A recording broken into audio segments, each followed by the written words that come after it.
الرحمن الرحیم الصلاۃ والسلام علیک یا سیدی یا رسول اللہ تاجدار ختم نبوت زندہ باد۔ آج کراچی سے آنے والے اہل سنت کے ممتاز علماء کرام جن میں جناب مفتی اعظم پاکستان حضور مفتی منیب الرحمان صاحب قبلہ دامت برکاتہ العالیہ، مولانا بشیر فاروقی صاحب اور حضرت علامہ مفتی عابد مبارک المدنی صاحب اور یہ فقیر سید مظفر شاہ قادری، علامہ محمد اشرف گورمانی صاحب اور مفتی رفیع الرحمان صاحب پر مشتمل ایک اعلیٰ سطحی وفد تحریک لبیک پاکستان کے مرکزی دفتر لاہور میں تشریف فرما ہوا۔ وفد کی آمد کا مقصد حویلیہ ایبٹ آباد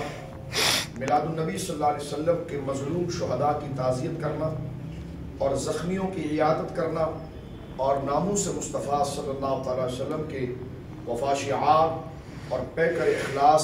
جانثاروں کے ساتھ اظہار یکجہتی کرنا تھا۔ اس دوران تحریک لبیک پاکستان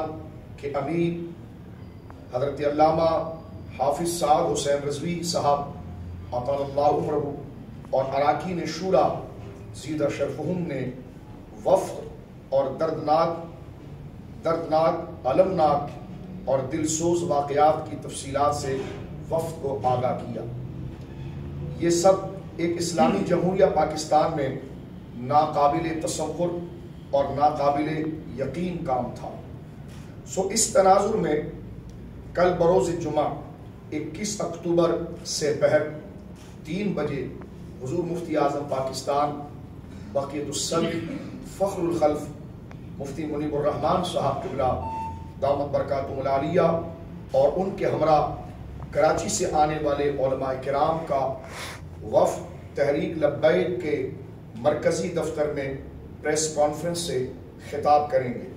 اور اپنے تاثرات بیان کرتے ہوئے قوم کو حقائق سے آگاہ کریں گے۔ لہذا آزادی صحافت کی اقدار اور حرمت و تقدس کو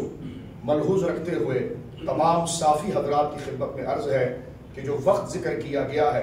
آپ تمام کے تمام اپنی حاضری اس حق کے پیغام کے نشر کے لیے ضروری بنائیں۔